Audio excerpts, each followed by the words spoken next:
I am in Huntington Beach, just south of Los Angeles this weekend, and a Pacific Ocean, and I don't think you can see in beyond the ships on the horizon, or just between us and the horizon, there's the island there.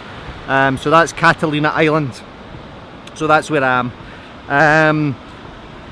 Did a day at Best Friends on Friday, Best Friends Animal Society, and I worked with their trainers and some of their staff and volunteers, and we did a morning workshop.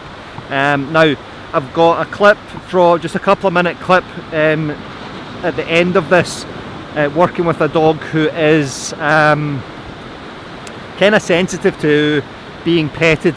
Okay, now if we look at the contingencies, so the contingencies, if you're not familiar with that expression, are if-then statements.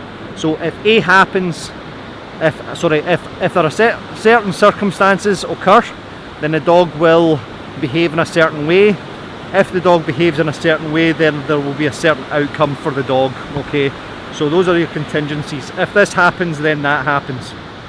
Now, what we've got with this little dog, she is sensitive to being touched, and you can see this in the video that we are when we're working with her. She's a little pit bull, and she is sensitive to being touched because you can see her kind of flinching when she's touched. Now, whether that's a physical sensitivity or an emotional or psychological sensitivity, we don't know. Okay, but because all we can see is the observable behaviour. But as the training, the session progressed, she actually seemed to be fairly comfortable with being touched. Okay, now the contingencies with these dogs very, very, very often are that they have learned in their life that when hands come on them, that is a cue for them to jump up. Okay, and to be for their act in a much more aroused fashion. So fast movement, jumping up, maybe even mouthing and things like that. Okay, so that happens when the dog is petted. Okay, now, so what we've got then is the contingency is if there are hands on me, then I jump up. Okay, now what we've also got is the second part of that contingency is if I then jump up, the hands are on me. Okay, so we get this horrible feedback loop that hands are on the dog jumps up. When the dog jumps up, people push the dog away. Okay, so the hands are still on the dog. Pushing the dog away means the hands are still on the dog, so the dog jumps up again. Okay, and so on and so on. So we need to break that cycle somewhere. Okay, now that's what's going on with the dog. What we'll also see is we also have to look at what is going on with the human. So because we are a tactile species, we like to pet dogs, and so it is reinforcing for us to pet the dog. We like to pet the dog. Okay, so we go up and we pet the dog. Okay, and it's going well, so we keep petting the dog because we are getting our needs met. All right.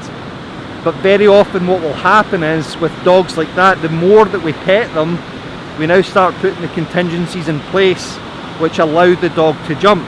Okay, so the dog is fine with being petted for a couple of seconds, but not 4 or 5. But we keep petting the dog for 4 or 5 because it's going well. And when we get to that 4 or 5 seconds, the dog then starts jumping up, which means we push the dog, and so on, which we just talked about. Okay.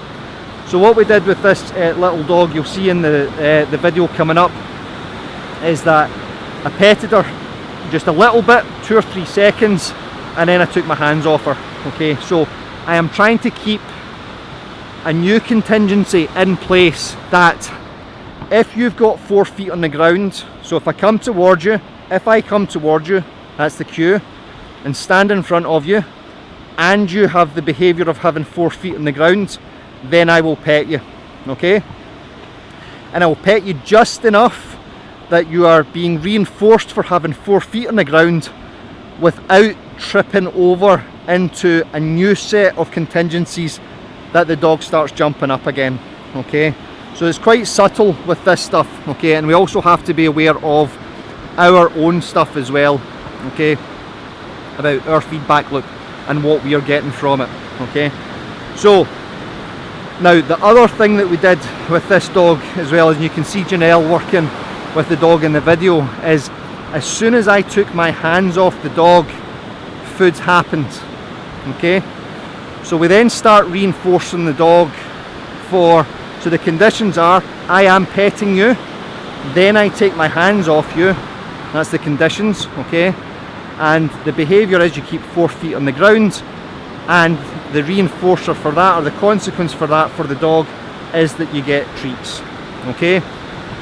The dog has now been has been reinforced for having 4 feet on the ground with food, which means that we can then go back in and pet the dog again, and we start working this cycle, okay. We then do 2 seconds, 4 seconds, 6 seconds, and we can build that up. So this is a really, really, really good strategy, okay. There were 2 of us doing this. So Janelle and myself were working with the little dog. I forget what her name was, but we were working the dog. But you can do this on your own, okay. So you could pet the dog, and as soon as you pet the dog, as soon as you start taking your hands off the dog, you reach for food and you put food on the ground. While the dog is eating that food, it allows us to pet the dog again, okay. Now, as positive reinforcement dog trainers, which I talked about in the last video that I published just yesterday or the day before, it'll depend on the timeline for this because I'm trying to work in 2 time zones, is that we want to be looking for opportunities to positively reinforce the dog's behaviour, okay. So providing positive reinforcement opportunities for the dog. I'll get onto that in a second as to why we're doing that, okay, but that is important. Now, all behaviour that we do, okay, the purpose, the function of all our behaviour is to access reinforcement. The reason why we do stuff is to gain things that we like, which is positive reinforcement, or escape things that we don't like, which is negative reinforcement, okay. So that all of our behaviour is driven by reinforcement. If we're using negative reinforcement, we now start getting classical conditioning coming into play, because there's an emotional aspect to what is going on, okay. So that's why we want to be using as much positive reinforcement as we can, because we are instilling happiness in the dog's life, okay. Now, critics of this will turn around and say, well, what happens then? When does the dog learn to deal with frustration, deal with not getting what they want? You know, when do we toughen them up and all this stuff, these arguments that people make? And my answer to that is, 1, 2 species speaking 2 different languages and trying to communicate, it's stressful enough as it is, so they do learn these things, okay. We don't need to inject more stress into it in order to inoculate them against stress, okay. So that's the first thing. And the second thing is that a skill which is stressful for us to learn is task switching, okay. So if you ask a 3-year-old to do something, and say they're colouring in, or they're playing a game, they're playing with their toys, and you ask them immediately to stop and put all that stuff away, okay, they have to switch tasks from one to the next, okay. And that's a relatively, in fact not a relatively, that's a sophisticated skill. So one of my friends who I met the other day, Eduardo, who's got a PhD in this stuff, and he was saying that he refers to children, and he's being humorous about it, as subhuman, okay. They are humans in training, they are not the finished article. And having met thousands of people in my life, I would dare say that most people aren't a finished article either, and that's including myself, before everybody loses the plot. But we've got these naive behaviours, okay. So that task switching is something which we need to work on, and that task switching becomes something that we can develop in the dog, and the dog builds resilience, okay. So that's where we get the dog's ability to develop the dog's ability to deal with stress, okay, is by teaching them to switch from one task to the next. And the more sophisticated the dog is, the cleaner our training is, the more positive reinforcement that we use, the easier that is on the dog, and the dog now becomes this skilled being that can handle stress and can switch from one task to the next. Because let's face it, that's what most of dog training and our lives with our dogs are. It is stop doing that and do this with me, now stop doing this with me and go back to doing something else, okay? So that ability to switch from one task to the next, okay? So hope you've enjoyed this. It's a little bit longer, but there's the Pacific Ocean, which is awesome behind us, and we've got Baywatch behind us as well. You see them on, I just walked past them, so the lifeguards. Alright, so thanks for watching this. Hope you have a look at the just another couple of minutes of video of what is behind this, and I will catch you for the next one. Love and peace. Okay. Yeah, okay.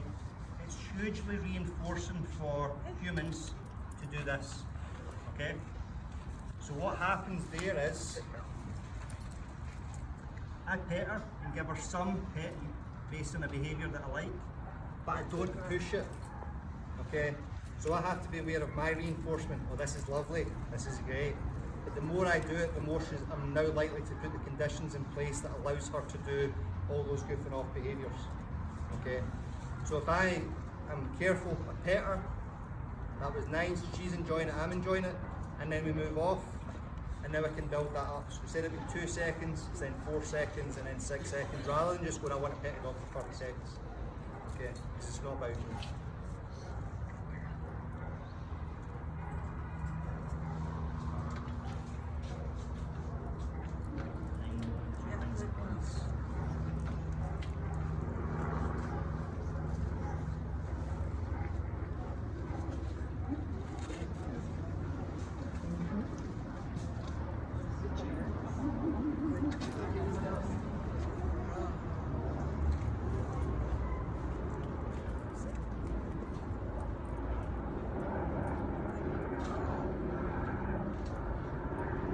So for dogs that get over aroused on physical handling, it's just a contingency. It's just they've just learned, if there are hands on me, I do these behaviours, and when I do these behaviours, there are hands on me. It just cycles. Okay, so we need to break that somewhere. Okay.